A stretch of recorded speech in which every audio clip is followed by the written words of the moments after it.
Great. Good afternoon, everybody. Thanks for joining us both in person and on the live stream at today's Illuminate speaker series. My name is Katie Dick. I'm a master's student here at the College of Rehabilitation Sciences, and my research involves the development of digital health core competencies for physiotherapists, and I work in the area of digital health at Shared Health in Manitoba. I'm happy to be introducing Jaclyn Frank today. I had the pleasure of meeting her at this year's National eHealth Conference in Toronto, and I was fascinated at the innovative use of technology in her practice, and I'm really glad she can share it with you today. Jaclyn's going to give us a presentation, and then there's time for questions. For those of you in the room, if you could use the microphone for questions, because the session is being recorded, and for those of people following along on the live stream. So Jaclyn Frank graduated from the University of Manitoba in 2010 with a degree in physical therapy. She worked on orthopedic units at Foothills Medical Hospital and Rockyview General Hospital before joining the Allied Health Rehabilitation wound care team at Rockyview in Calgary in 2011. Since starting with the wound care team, she completed her Canadian Association of Wound Care levels and worked closely with the College of Physiotherapists of Alberta to become one of the only physiotherapists in Canada to inject local anesthetics. So Jaclyn's presentation is titled Otherworldly Immersion, Using Virtual Reality to Ease Anxiety and Pain in Complex Wound Care. Jaclyn, are you ready to go? I'm ready to go, thank you. Perfect. Thanks for the introduction. Yeah, and just to let you know, Jaclyn, there's kind of a mix of people in the room. So we have some physiotherapists, some occupational therapists, some nurses, some people with child health, I believe, child life. So it's kind of a nice mix in the room. Okay, perfect. So like Katie said, my name is Jaclyn. I'm one of the wound care physiotherapists here at Rockyview. I guess we'll jump right into it. I'll get my disclaimer out of the way first. So our virtual reality project is not an official Alberta Health Services project. This was a project that we were just kind of able to run with and do, but it's not an official project of AHS. Unfortunately, I'm not funded by Oculus or Samsung or the developers of any of the apps that I'm going to talk about today or that we use. And I do have a few patient pictures in my presentation today, and those pictures were obtained with consent to be used for this presentation and for education purposes. So I thought I would first of all start talking just a little bit about what physios and OTs here in Alberta are doing for wound care. It is a little bit different between the provinces, and quite often when I tell people that I'm a wound care physiotherapist, the most common response I get is, oh, okay, great, so you do exercises on wounds? And not quite. So our inclusion criteria in the patients that we see, it's within our scope of practice to be able to debride any form of necrotic tissue. So quite often the people that we're seeing have fairly extensive, quite often necrotic wounds, and we're able to help clean those up. We work fairly closely with the plastic surgeons in the hospital here, and so we will do their minor debridements for them and get the patient ready for any sort of surgical intervention that they do. So that includes cutting away skin, fat, muscle. I have a little picture of a rongeur on the left bottom corner there, so we are able to take small chunks of necrotic bone. So we're doing some fairly extensive wound care here, as well as any sort of complex cleansing, so anything with a deep sinus. We are kind of the compression people in the hospital, so anything that requires complex compression, they're coming to see us. We manage flaps and grafts along with our plastic surgeons and get them to the point where they're able to manage at home. Anybody who has complex medical factors, such as people with diabetes, we're helping manage their wounds. And like I said, anything that has exposed tendon, bones, muscles, vessels, we're often the ones who are consulted, and we work along with plastic surgery to help manage those wounds and heal those wounds. Like Katie had mentioned, within Alberta, we are permitted to inject local anesthetics to help manage pain. And I thought I just would throw this in here because it's a fairly new development within Alberta. It is an advanced skill, so not everybody is able to do it, but it is helping us manage pain. None of our patients are put to sleep. All of our patients are alert and oriented when they come and see us and get these debridements done.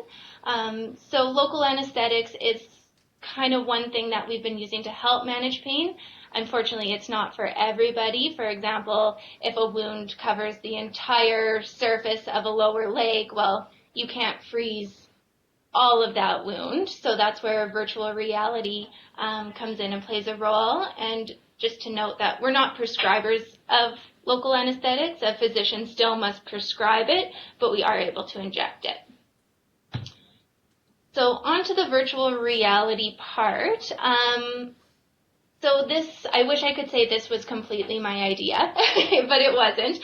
Over the past 3 years, Dr. Spiegel at the Cedars-Sinai Medical Center has been using virtual reality for numerous procedures for numerous reasons, and they were finding great results. And so Scout Windsor and Don Anderson are two of the people that I've worked closely with here at Rockyview. They are part of our telehealth team.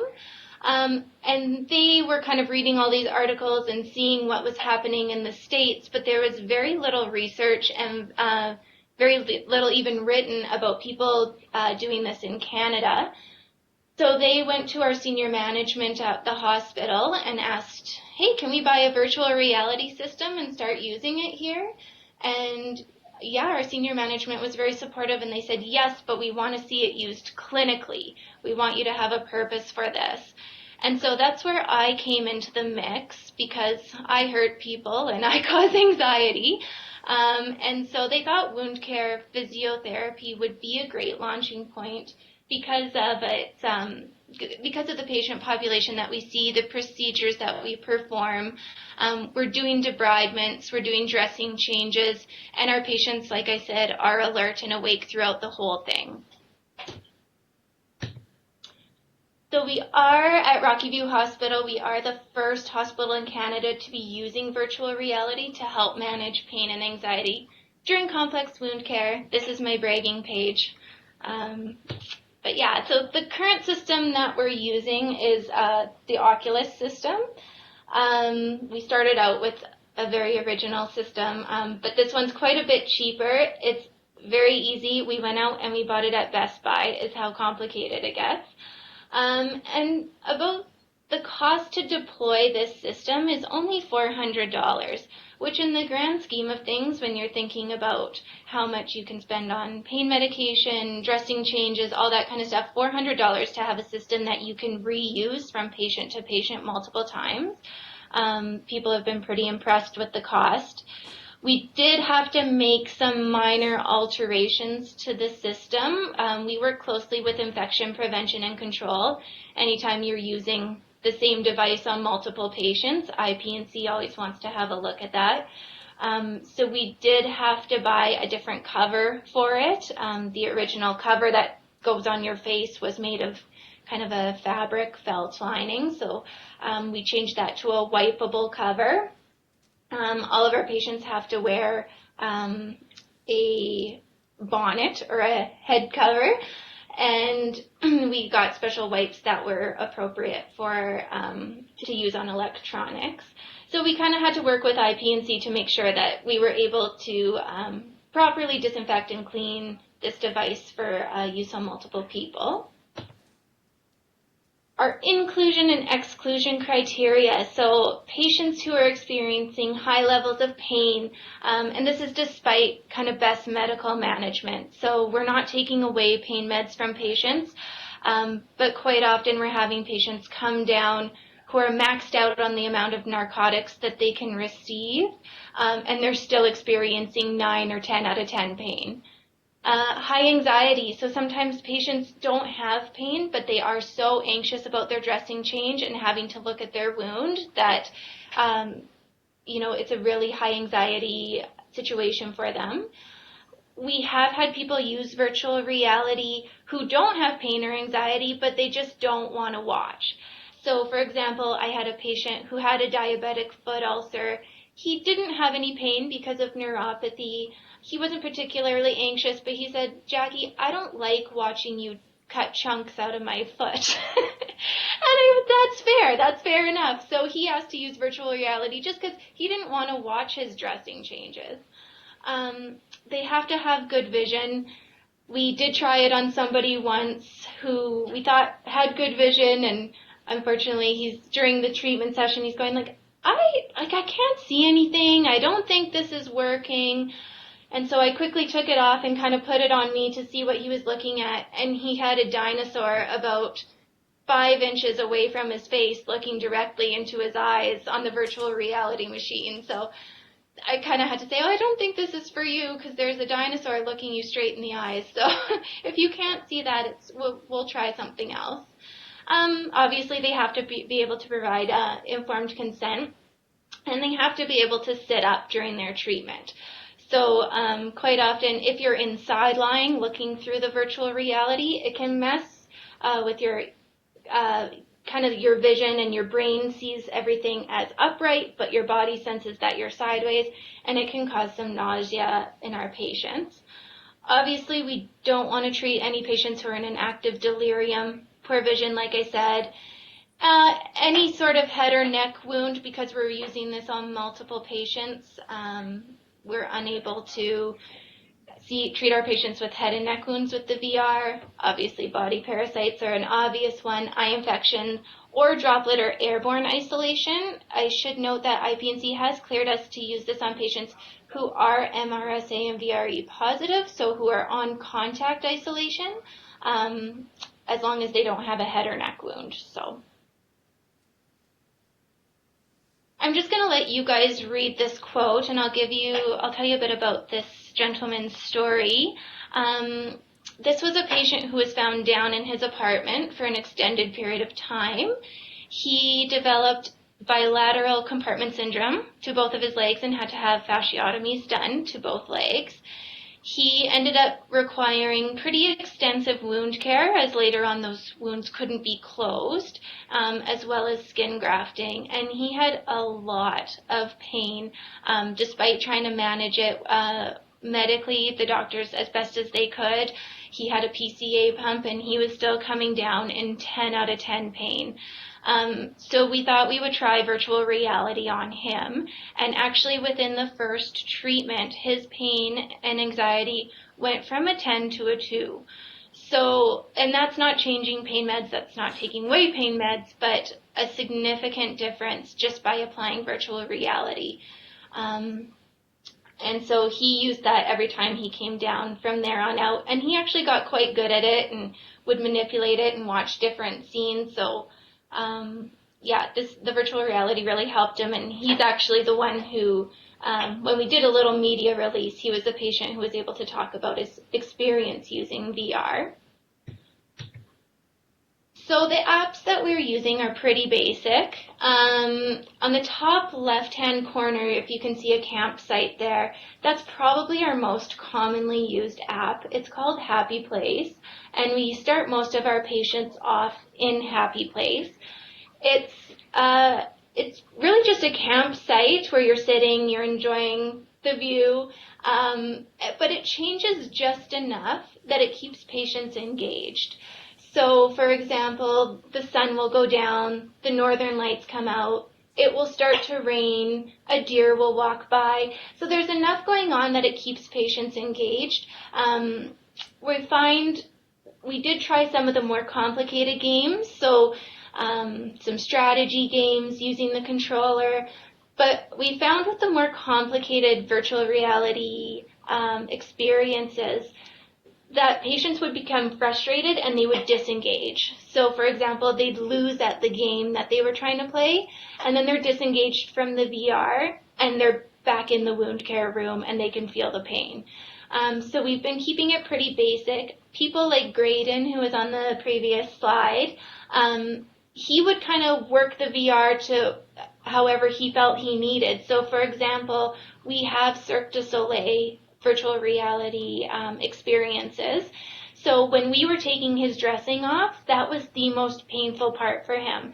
So he would go into Cirque du Soleil during the most painful part of his dressing change, because there was so much going on that he was very engaged in the experience that he didn't feel it as much. And then afterwards, once the most painful part was over, he would go into happy place for the rest of his treatment. So he kind of learned how to work the virtual reality system to work best for him. So this is a list of the virtual reality experiences or apps that we're using. We usually let people pick out what appeals most to them. And we do have kind of triggers along the side just so people are aware. I mean, obviously Jurassic World, if you're scared of dinosaurs, probably won't be your first choice. But there's other ones that are a little bit less obvious. For example, if you're a burn victim, maybe watching one of the Cirque du Soleils where there's ninjas who are literally twirling fire in 2 feet away from your face, that might be traumatic for somebody who's suffered a recent burn. So we do have, certain triggers. Even a bonfire at a campsite might be a trigger for a patient who suffered from a burn. So we did want to kind of make people aware of what's in the application so that they knew what they were getting into. The only one that doesn't have a trigger is called Henry, and it's about a hedgehog who celebrates his birthday, and I really couldn't find anything that would set anybody off in that one.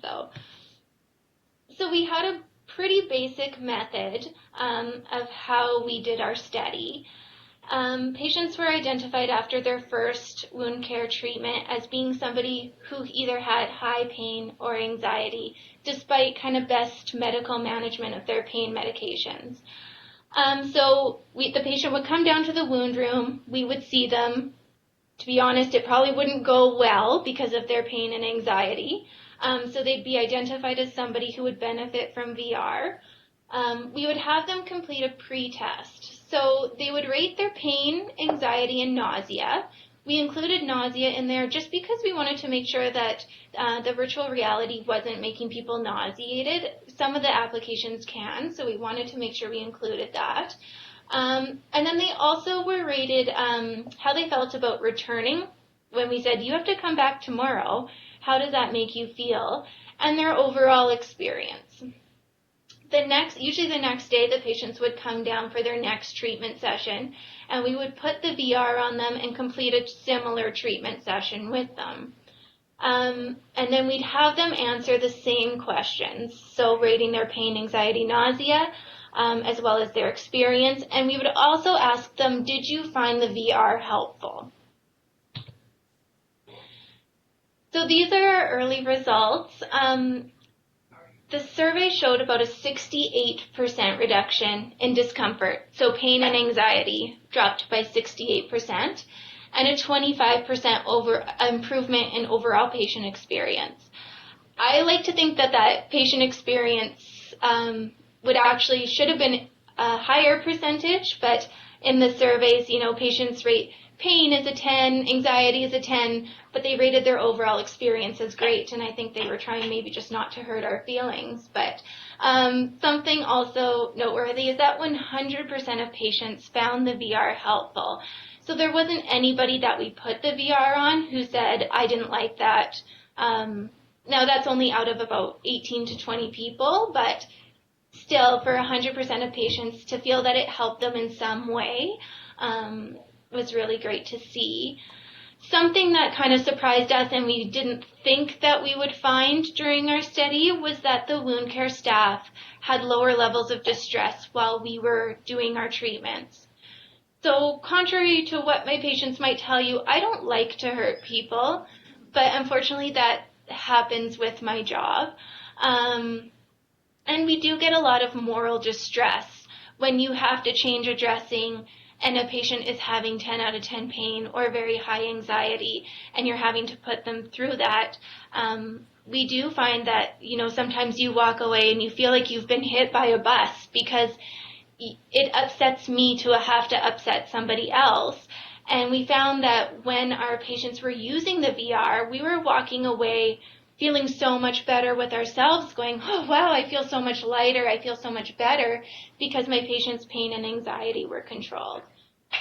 So that wasn't something we were expecting to find, but it was a really interesting finding.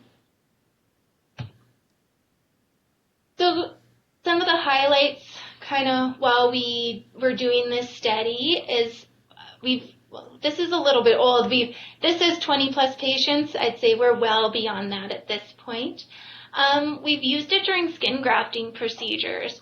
So quite often our plastic surgeons, if a graft is small enough, will just do it under local anesthetic in our wound room. And so we do have patients who get their surgeries done down here with us. And I love this picture because this is a gentleman who required a skin graft to help heal his wound. And because he was a bit medically complex, as well as the fact that it was a small enough skin graft, the plastic surgeon wanted to do it within our wound room under local anesthetic. And the patient wanted to be put out. Like, knock me out. I want to go to the OR. I do not want this done in the wound room. So we thought, well, why don't we put the VR on you during your skin grafting? And that might help, settle some of your anxiety. And so we put him in Happy Place, so that campsite application. And I just love this picture because he's almost like he's got a smile on his face, and you can tell by his body language that he's somewhere else completely. And one of my favorite moments actually was the surgeon was just splashed a little bit of saline on his wound, and our patient kind of jumped, and we said, oh, are you okay? How are you doing? And he's like, oh, I'm doing fine. He's like, it's raining in the virtual reality, and I thought it was starting to rain on me. And so that just really tells you how immersed he was into his environment. He wasn't in the wounds room. He wasn't getting a skin graft. He was at a campsite, and it had started to rain. So I thought that was really neat.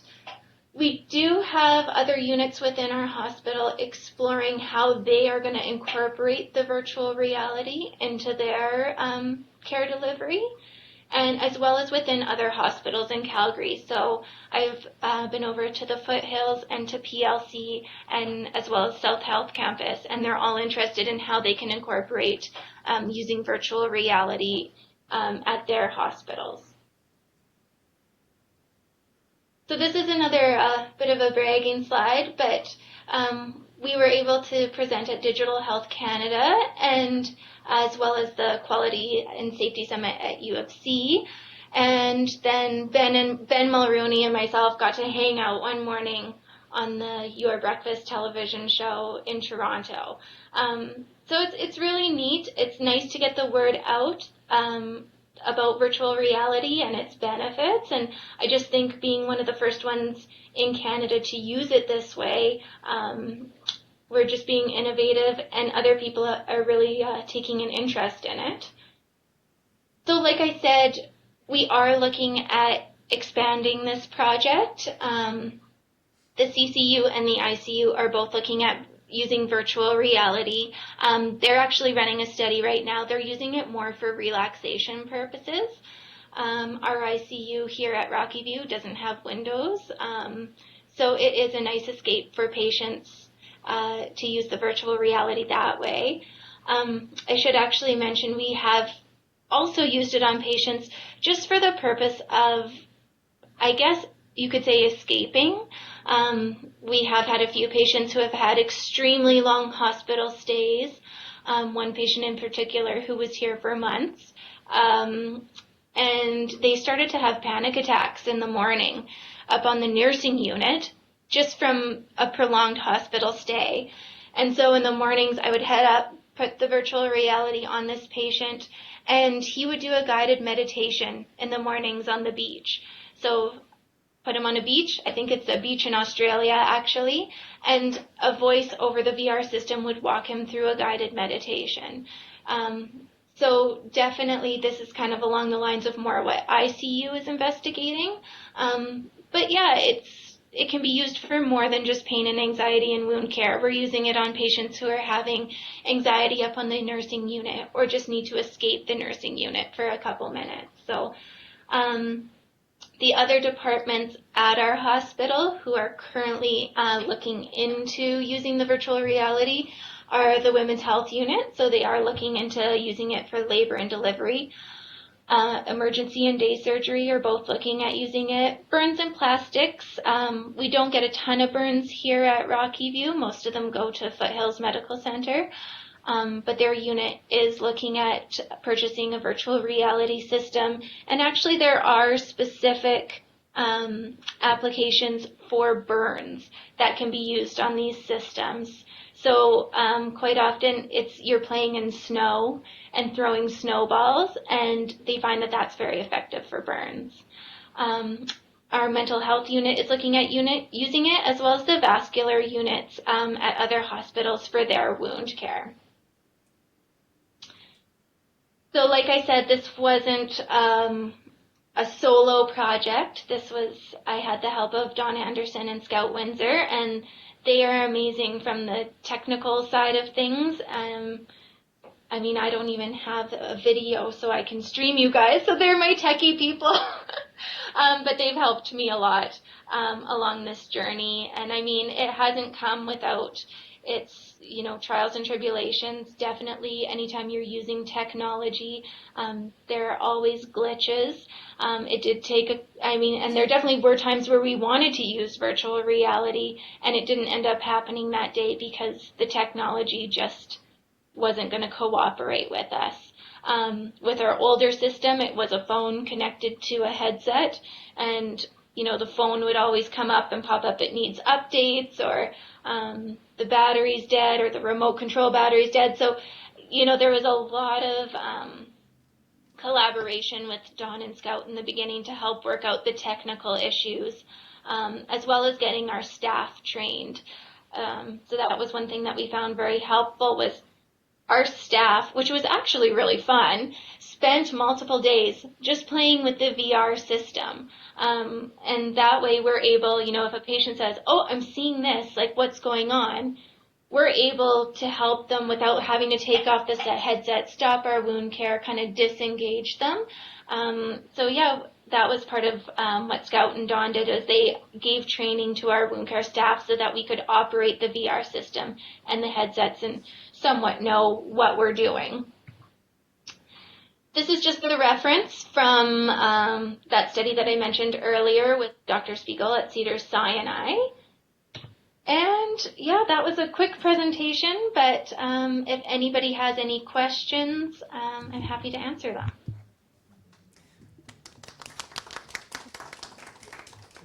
Thank you, Jaclyn. I suspect there's lots of heads spinning in the room about different applications for this in our own practice here. It's really fascinating to hear what you're doing. Does anybody have any questions for Jaclyn?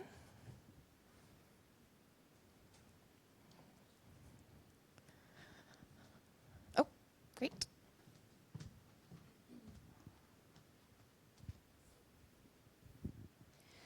Hi, Jaclyn. I'm Myrna, and I work in child life. And my question is, have you used or know anybody who might be using it in a pediatric application?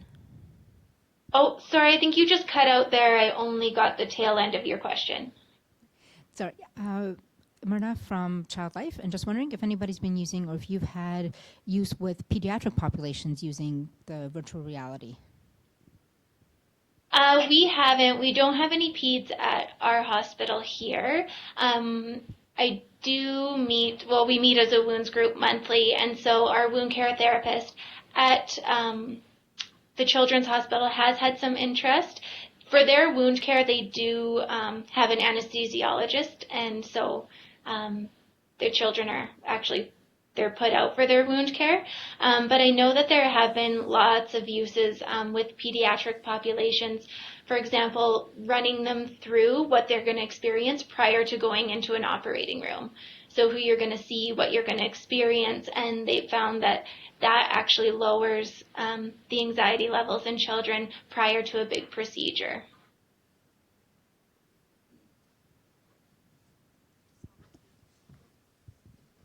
Hello, my name is Jessica, and I'm also a child life specialist at Children's.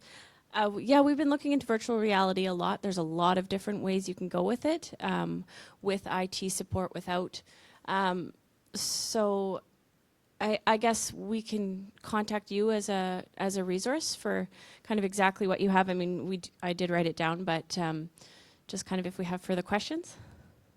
Oh, of course, yeah. We're happy to help. After our presentations, we usually get a few emails of people wondering how they can get it started. I will say that we were lucky here. We kind of slipped under the radar and didn't have to go through IT to start this project, so we kind of skipped a little bit of the red tape that way. But we're happy to help you kind of figure out our conversations with IP&C, how we got started, all that kind of stuff. So yeah, feel free to email me and I can give you all the information. Great, thank you very much.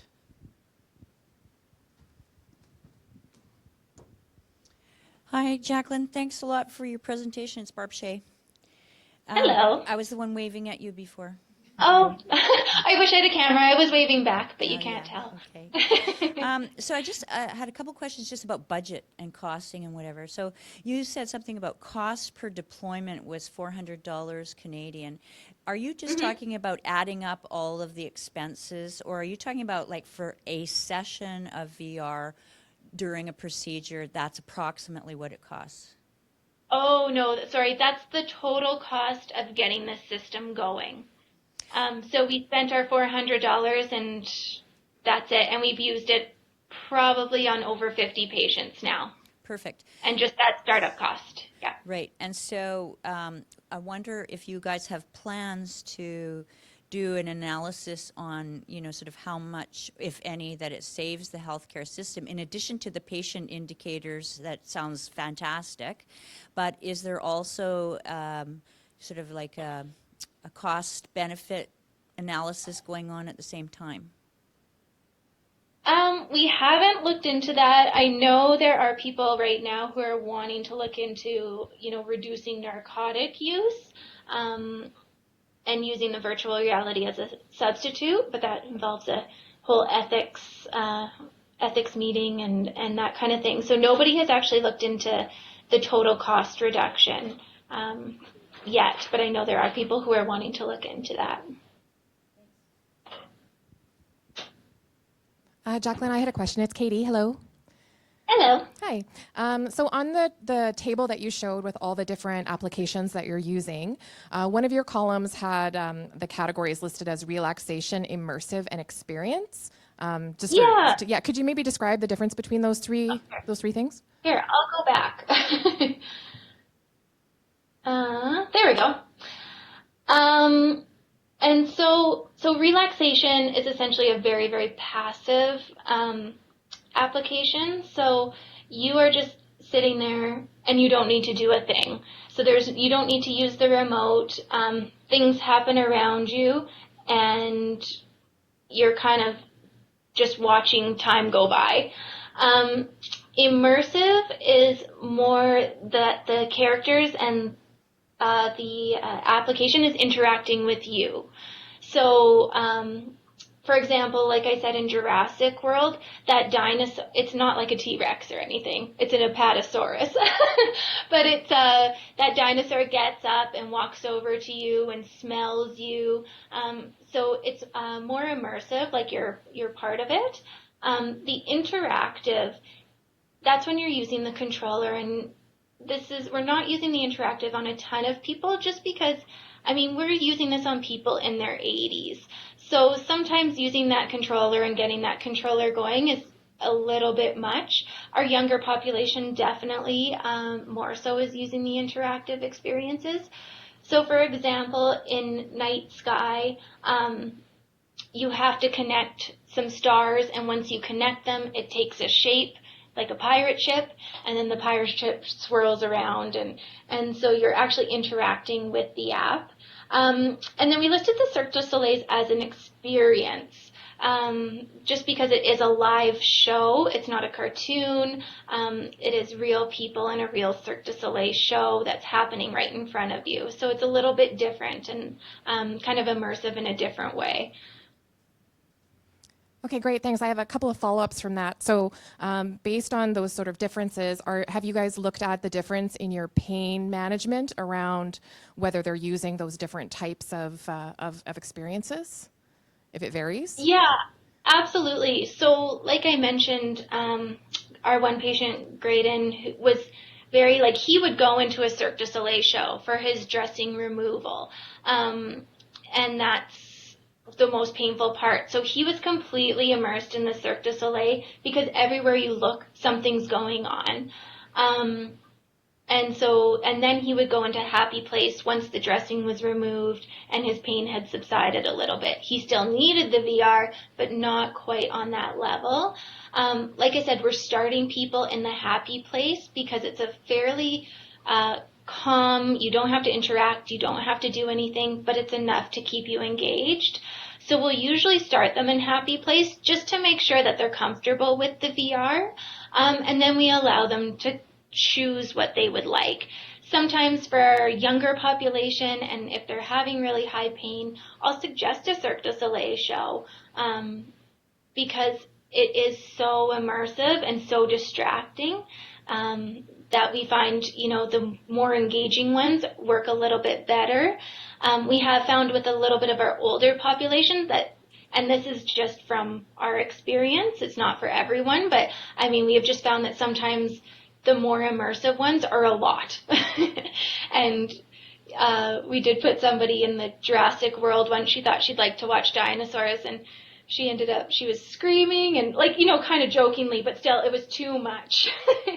So we always start people in happy place, and then we kind of give them this list and let them decide where they think they want to go from there. Okay, great, thanks. Are there any more questions? Oh. Hi there. I'm from rehab. I'm just wanting to know, first of all, where you get the apps. Is it through the system, or is it through, where are you searching for these apps? Yeah, so it's through the Oculus System. Okay. So essentially, when you're setting up your system, we've bought the VR. I have just the app on my phone. And so I downloaded the apps onto my phone, which then downloads onto the VR system. After they're downloaded onto the VR system, I don't need to use my phone anymore. So that doesn't become a part of it. So you can run these apps. We're located in the basement of the hospital. We have very shoddy Wi-Fi. So these apps run without the need for Wi-Fi, without the need for connecting to a phone. Once they're downloaded onto the actual headset, they can be used anywhere, anytime. So just to follow up with that then, is just your phone connected to that VR system, or is there several phones, or? It is just my phone right now, just because this is my baby project. Right. But like I said, I never go into my phone and update the apps anymore because they're on the headset. So it's just that initial download. And I think for me to download all of these apps was about $40. So not hugely expensive either. Right, that's great. And so have you had any experience with it with patients with CRPS? Have you ever tried it with? No, we've really only used it on our wound care patients here, but that's about it. Okay. We're trying to expand to other units, but again, that whole IT factor comes into play, and so they've been a little bit slower to get off the ground. Great, thank you.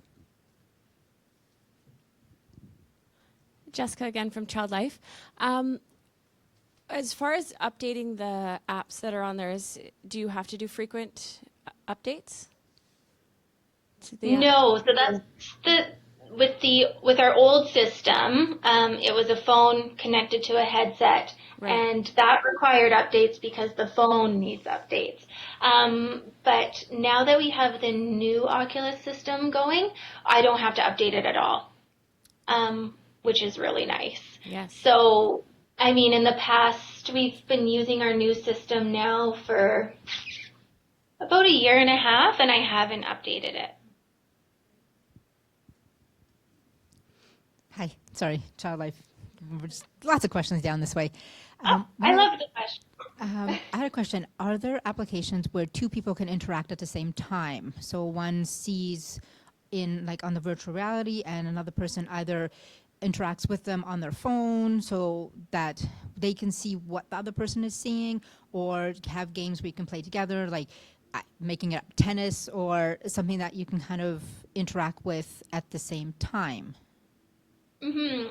See, this is where Dawn and Scout are like my people. But I know there are ways that you can download something onto your phone so that you can see what your patient is seeing.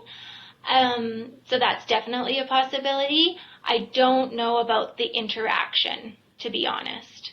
And I couldn't give you I can't give you an answer because I don't know, but I can find out. If you send me an email, I'll ask Dawn and Scout, and they'll know for sure. Anybody else have any questions? Maybe Jaclyn, while we're wrapping up questions, do you have a slide that has your email address on it that you could pop to maybe, and then people can jot it down? There we go. Any other questions from anybody? Great. Well, I suspect you'll be hearing from a few people that were with us today. And I believe the presentation gets posted online. Is that correct too? So for those of you who maybe want to go back and access some of the information, the live stream is posted. I think it's is it on our college site, or they can just search Illuminate series and it will come up? Yeah, it's on the college site. It's also on appointment itself. Oh, perfect. So it's on the appointment link, and it's also on the College of Rehabilitation Sciences, I think, homepage at the bottom right, I believe. You can click on the Illuminate button there. So thank you, everyone, for joining us, and thanks for those who joined us on the live stream. And thank you, Jaclyn, very much. Hey, thank you guys for having me. Great to talk with you.